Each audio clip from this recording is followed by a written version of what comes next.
Hello friends. Programming skill develop करने की series में आज हम देख रहे हैं program to reverse a string using strrev function in C language. तो आइए स्टार्ट करते हैं इस प्रोग्राम को। सबसे पहले हमने आईडी चुना है कोड ब्लॉक्स, जिसमें कि एक फ़ाइल बनाई है जिसका नाम रखा है stringdemo.c। इसके अंदर मैं पहले तो कुछ हेडर फाइल्स को इंक्लूड करूँगा, जैसे मैंने इंक्लूड करा है stdio.h हेडर फाइल को।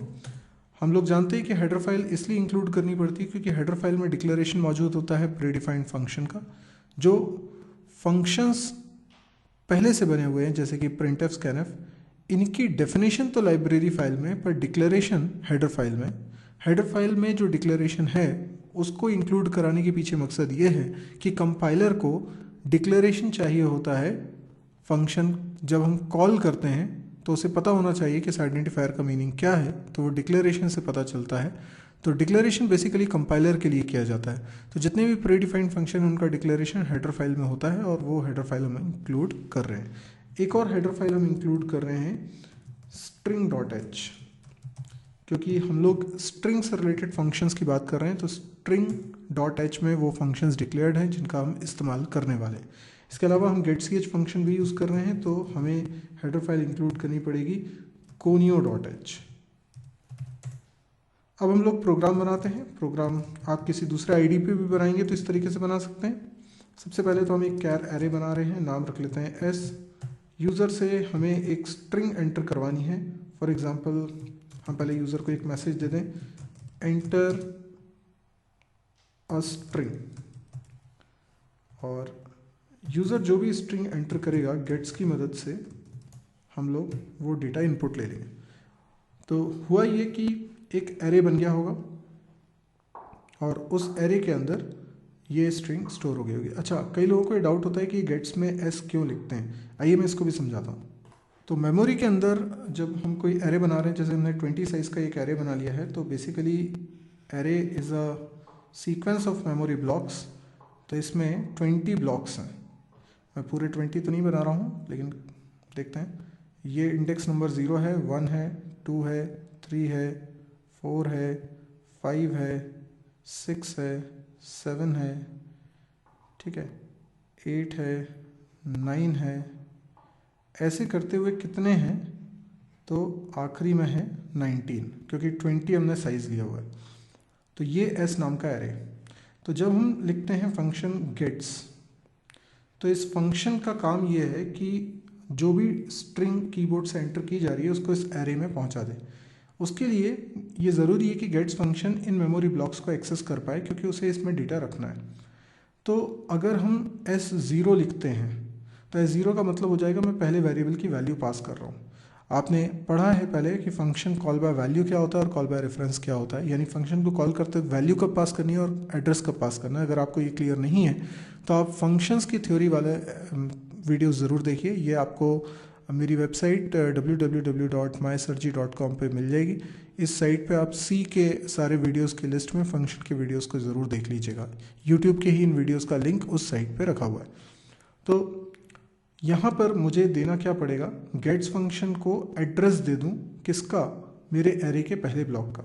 पता ये होना चाहिए कि अगर हम फंक्शन को कॉल करते वक्त एड्रेस पास कर रहे हैं, दैट मीन्स हम उस फंक्शन को अपने वेरिएबल का एड्रेस दे रहे हैं ताकि वो पॉइंटर की मदद से मेरे वेरिएबल को एक्सेस कर ले। तो जब भी हम चाहते हैं कि हमारे वेरिएबल को एक्सेस कर ले कोई फंक्शन, तो हम अपने वेरिएबल का एड्रेस उस फंक्शन को देते हैं।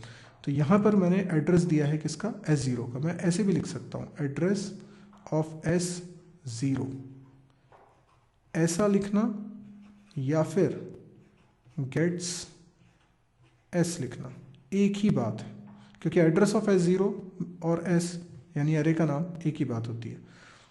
तो जैसे पहले ब्लॉक का एड्रेस मान लेते हैं 1000 है, तो अगले वाले ब्लॉक का एड्रेस हो जाएगा 1001, अगले वाले ब्लॉक का एड्रेस हो जाएगा 1002, फिर अगले ब्लॉक का एड्रेस हो जाएगा 1003।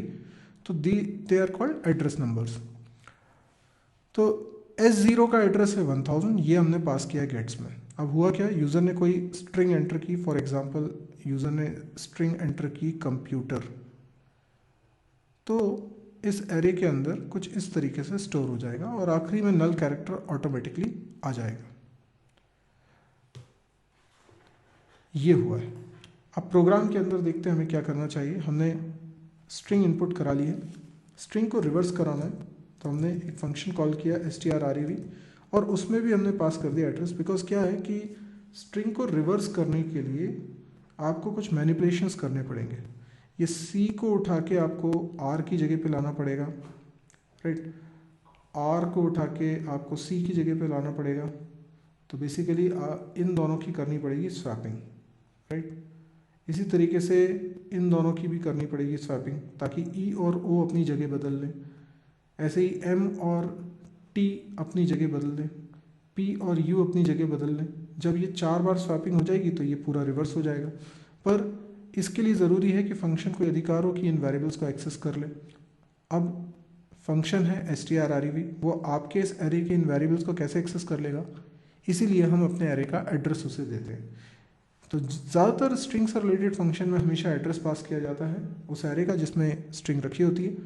तो यहाँ पे आप देख सकते हैं strrev फंक्शन हमने यूज़ कर लिया और उसमें s पास कर दिया, मतलब एड्रेस पास कर दिया। ये फंक्शन क्या करेगा, ये स्ट्रिंग को रिवर्स कर देगा। प्रूफ के लिए हम इस स्ट्रिंग को प्रिंट कराते हैं। तो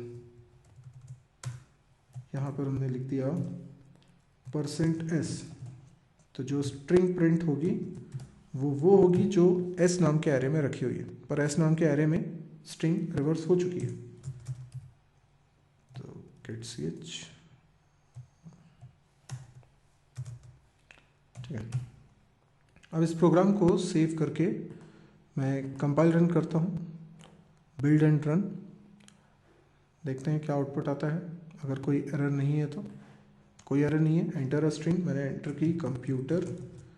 आप देख सकते हैं इसका ठीक रिवर्स हमको दिखाई दे रहा है क्योंकि एरे में चेंजेस हो चुके हैं।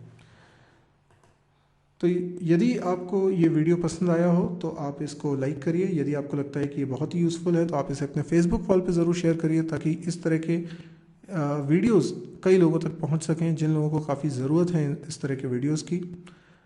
अगर आप चाहते हैं कि इस तरह के वीडियोस भविष्य में और आप देख सकें तो इसके लिए आप इस चैनल को ज़रूर सब्सक्राइब करिए।